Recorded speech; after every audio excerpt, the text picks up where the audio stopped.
ప్రతి క్వింటాల్ రాబడతాం కాదు, యాక్చువల్గా ప్రతి గింజ రాబడతామని చెప్పాడు సివిల్ సప్లై శాఖకు మంత్రిగా ఉన్నటువంటి ఉత్తమ్ కుమార్ రెడ్డి. ఎందుకన్నాడు ఆ మాట?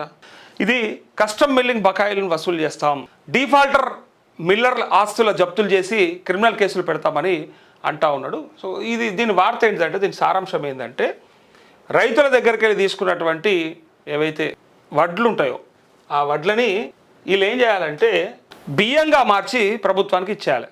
అది ఎట్లా? కమిషన్ బేస్డ్లో వాళ్ళకి ఎంత ఇవ్వాలనేది కమిషన్ ఉంటుంది. దానికి సంబంధించింది ఇదిగోండి, దీంట్లో రాసిర్రు ఏమని, ఒక్క గింజ కూడా ఇడిచిపెట్టేది లేదని. ఇగో, రాష్ట్రంలో దశాబ్ద కాలంగా కస్టమ్ మిల్లింగ్ రైస్ అంటే సిఎంఆర్ను పక్కదారి పట్టిస్తూ ప్రభుత్వానికి బకాయిలు ఎగ్గొడుతున్న డిఫాల్ట్ మిల్లర్లను ఉపేక్షించేది లేదని పౌర సరఫరాల మంత్రి ఉత్తమ్ కుమార్ రెడ్డి స్పష్టం చేశారు. దీనిపైన కరెక్ట్ విజిలెన్స్ ఉండి కరెక్ట్గా కనుక సమీక్షలు చేసుకుంటూ వచ్చుంటే ఇంత ప్రాబ్లం కాకపోతుండే. 2010లో మొదలైంది అనుకుంటా, నాకు తెలిసి 2010 నుంచి స్టార్ట్ అయింది. ప్రభుత్వం ఇట్లా వడ్లు ఇచ్చి బియ్యంగా మార్చిన తర్వాత అవి తీసుకోవడం, వీటినే ఇక మనందరికీ ఈ సివిల్ సప్లైలో మనకు పేదలకు సరఫరా చేస్తున్నటువంటి బియ్యం.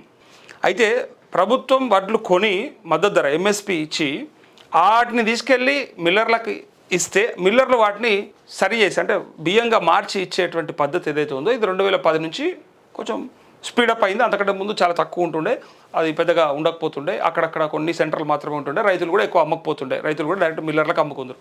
ఎప్పుడైతే ప్రభుత్వం డైరెక్ట్గా కొని ఇస్తుందో ఇక అప్పటి నుంచి ఈ పంచాయతీ స్టార్ట్ అయింది. అయితే ఒకరిద్దరు ఉన్నప్పుడే స్టార్టింగ్లోనే కట్ చేయాల్సిన దాన్ని కొత్తలో అప్పట్లో పట్టించుకోకపోవడం వల్ల స్టార్టింగ్లో కేసులు కాకపోవడం వల్ల వాని చూసి ఇంకోటి మోపారు. మొత్తం రాష్ట్రంలో ఉన్నటువంటి మిల్లర్లు సగానికి సగం, మిగిలిన సగం ఏందో ఇంకా గ్యారంటీ లేదు కానీ సగానికి సగం మిల్లర్ల దగ్గర ఇగో ఇట్లాంటి పెండింగ్లు ఉన్నాయి. అయితే ఈ బకాయిలన్నీ కూడా ఎవ్రీ ఇయర్ మళ్ళీ ఇప్పుడు ఏమవుతుంది, ఇప్పుడు వీళ్ళు తడిసిన వడ్లు కొంటామంటారు, తడిసిన వడ్లు కూడా తీసుకోమంటారు, అవి కూడా అప్పచెప్తారు. వాటికి వీళ్ళేదో అడ్డికి పావు షేర్కి అమ్మాల్సి వస్తుంది. మళ్ళీ వీళ్ళు టైం మీద మళ్ళీ రెడీగా చేసి పెట్టాలి, నింపి పెట్టాలి. అయితే కాలంకు మధ్యలో గ్యాప్ కూడా తక్కువ, అంటే సీజన్కు మధ్య గ్యాప్ కూడా తక్కువ. ఇట్లా వచ్చినవి లేవో ఇవి వెళ్ళిపోయే లోపే మళ్ళీ పక్కన ఇంకో సీజన్ రెడీగా ఉంటుంది. ప్యాడీ కూడా అంటే వరి కూడా ఎక్కువైంది. ఆ తర్వాత ప్రభుత్వం కొనడం మొదలుపెట్టినప్పటి నుంచి ఎంఎస్పి ఇస్తూ బ్రహ్మాండంగా తీసుకుంటున్నారు అన్నప్పటి నుంచి ఇక నీళ్లు పెరిగే, కరెంట్ వచ్చే, అన్ని బరాబరు ఉండే, ఎక్కువ పండించే, ఎక్కువ డబ్బులు వస్తాయని ఎక్కువ వచ్చాయి. అయితే ఇది పెరగడం వల్ల ఏమైపోయిందంటే ప్రభుత్వానికి తలకు మించిన భారం అయిపోయింది. కొనడం భారమైంది, కొన్న వాటిని మళ్ళీ సరే మిల్లింగ్ చేయించి మళ్ళీ తీసుకొని సరే వీళ్ళకి కావాల్సినటువంటి బియ్యాన్ని కొనడం కంటే ఇది బెటర్ కదా అని చెప్పి చేయించినటువంటి విధానంలో లోపం ఎక్కడుందంటే సరైన సమీక్షలు లేవు, సరిగ్గా విజిలెన్స్ లేదు. ఒకడు ఇద్దరు పోయి ఇప్పుడు అది ఏడికి వచ్చిందంటే మిల్లర్లు అందరూ కూడా అదే పని చేస్తున్నారనే దగ్గరికి వచ్చి వేల కోట్ల రూపాయలు పెండింగ్ ఉన్నాయట వాళ్ళ దగ్గర.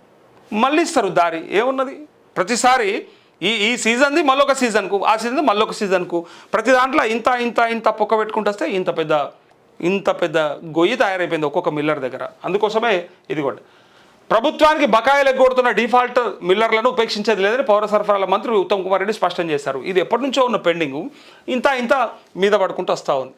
అయితే దీనికి ఏం చేయాలి, ఎప్పటికప్పుడు లెక్కాపత్రం అన్ని బరాబర్ ఉండాలి. ఏం చేస్తారనేది దీనిలో ఉంటుంది చూడండి. వారి నుంచి ప్రతి క్వింటాల్ బియ్యాన్ని చివరి రూపాయి బకాయిని వసూలు చేసి తీరుతామని మంగళవారం ఆయన సచివాలయంలో ఉన్నత స్థాయి సమీక్ష సమావేశం నిర్వహించారు. గత 10-12 సంవత్సరాలకు సంబంధించి జిల్లాలు మిల్లుల వారిగా డిఫాల్టర్ జాబితాలు సిద్ధం చేసి ఉక్కుపాదం మోపాలని ఆదేశించారు. ఇన్నాళ్ళు మిల్లర్లు సకాలంలో బియ్యం ఇవ్వకపోవడం, ప్రభుత్వ ధాన్యాన్ని అక్రమంగా అమ్ముకోవడం, కోర్టుల్లో కేసులు వేయడంతో ప్రభుత్వానికి తీవ్ర ఆర్థిక పరిపాలన సమస్యలు ఎదురవుతున్నాయని మంత్రి చెప్పారు. ప్రభుత్వ బకాయిలు చెల్లించని మిల్లర్లపై రెవెన్యూ రికవరీ చర్యలను వేగవంతం చేయడమే కాకుండా వారి స్థిర చరాస్తులను వెంటనే జప్తు చేయాలని నిర్ణయించామని తెలిపారు. తీవ్రమైన అక్రమాలకు పాల్పడిన మిల్లర్లపై సివిల్ క్రిమినల్ కేసులు నమోదు చేయాలని, వారి బ్యాంక్ గ్యారంటీలు సెక్యూరిటీలను తక్షణమే స్వాధీనం చేసుకోవాలని సూచించారు. డిఫాల్టర్ను ప్రాథమిక దశలను గుర్తించేందుకు ఎర్లీ వార్నింగ్ సిస్టమ్ అందుబాటులోకి తీసుకురానున్నట్లు తెలిపారు. భవిష్యత్తులో ప్రభుత్వ ధాన్యం సిఎంఆర్ కదలికలను టెక్నాలజీ ఆధారంగా పర్యవేక్షించడంతో పాటు ఆకస్మిక తనిఖీల నిర్వహణకు పటిష్ట వ్యవస్థ రూపొందిస్తున్నామని చెప్పారు. పౌర సరఫరాల శాఖ commissioner M Stephen Ravindra, vigilance and enforcement DS Chauhan పాటు శాఖ ఉన్నతాధికారులు, ఫ్యూయాన్స్ లీగల్ టీమ్ సభ్యులు పాల్గొన్నారంటూ ఈ వార్త. అయితే ఇక్కడ ముచ్చట ఏంటంటే సరైన విజిలెన్స్ ఉండి సరైన ఇన్స్పెక్షన్స్ ఉంటే ఇంత ప్రాబ్లం కాకపోతుండే.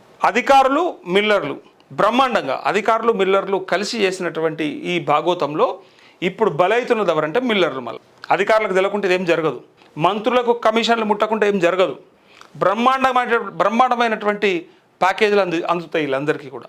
ఇలా ఇదంతా కూడా దేనికోసం చేస్తున్నారంటే ఎవరో ఒక పెద్ద తలకాయకు మంచి చేయడం కోసం, పెద్ద తలకాయకు అప్పచెప్పడం కోసం, ఆయనకు రావాల్సినటువంటి ముల్లె కోసం ఇగో మళ్ళీ తీసుకొచ్చాలని ఒకటేసారి భయభ్రాంతులకు గురి చేసి ఇన్ని రోజుల పెండింగ్ ఒకటేసారి కక్కిస్తామంటే, ఫర్ సపోజ్ ఒక 4-5 కోట్ల పెండింగ్ ఉందనుకో, ఓ 20 కోట్ల మిల్లు ఉంటే 20 కోట్ల మిల్లు ఖరాబ్ చేసుకుంటాడు, 4 కోట్ల కోసానికి యానన్న తిప్పల పడి తెస్తారు. అది కూడా ఆలోచించాలి కదా. సో ఇట్లాంటివన్నీ కూడా జరుగుతూ ఉన్నాయి. సో చివరికి మనలో ఉన్నటువంటి లోపం వల్ల, మన వ్యవస్థలో ఉన్నటువంటి లోపం వల్ల జరిగిన తప్పిదాన్ని మళ్ళీ తీసుకొచ్చి అదే మిల్లర్ల మీద, మరి అన్న వాళ్ళు కొంతమంది దొంగలు ఉన్నారు కదా, వాళ్ళు కూడా కొంత అటు ఇటు డైవర్షన్ చేసుకోరు కదా అంటే, అవకాశం మీరు ఇచ్చారు కాబట్టి. అవకాశం ఇవ్వకపోతే యాడికి పోతుంది? ఇప్పుడు మీరు ఆ టెక్నాలజీని ఉపయోగించరు, అట్లా మిస్ కాకుండా చూసుకోవాల్సినటువంటి ఒక ట్రాకింగ్ సిస్టమ్ ఉండదు మీ దగ్గర.